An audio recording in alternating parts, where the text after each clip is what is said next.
Moi, parler en français, c'est un sport. Comme, faut que je trouve les vrais bons mots qui vont dire vraiment ce que je veux dire. Puis des fois, on est dans le champ complètement parce que au début de ta apnée, tu n'es pas connecté ici. Il faut mettre de l'énergie dans la préservation des langues parce que les futures générations, tout ça, moi, je suis ici pour nous sommes canadiens. Je pense à mes petits-enfants. Ce que François Legault doit comprendre, c'est qu'il n'y a aucune contradiction entre la défense de la nation québécoise et de sa langue et la protection et la défense des langues autochtones, des nations autochtones. Et même c'est parce que nous savons c'est quoi avoir une langue en danger que nous sommes sans doute les mieux placés en Amérique du Nord pour forger une nouvelle alliance et faire quelque chose d'extraordinaire qui a peut-être jamais été fait avant au Québec. Et je pense qu'il faut voir ça comme une opportunité, comme une occasion, comme un beau défi, plutôt comme quelque chose d'embêtant. Seulement 36% des Autochtones sont capables utilisent à la maison leur langue maternelle.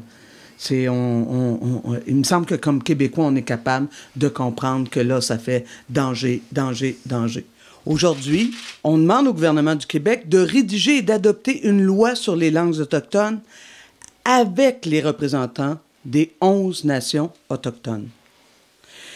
Cette loi reposerait sur 3 grands piliers. Le premier, reconnaître un statut particulier aux langues autochtones. Un deuxième, au-delà du statut, il faut aussi reconnaître des droits linguistiques des Premières Nations et des Inuits. Par exemple, la traduction dans des hôpitaux ou l'affichage dans nos palais de justice, là où la population, les locuteurs en langue autochtone, dans les différentes langues, le justifient. Le troisième pilier, c'est de fonder une maison des langues autochtones.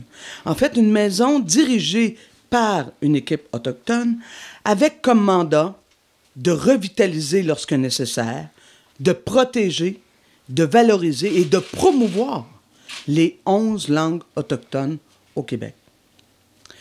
C'est un peu comme l'Office québécois de la langue française, hein?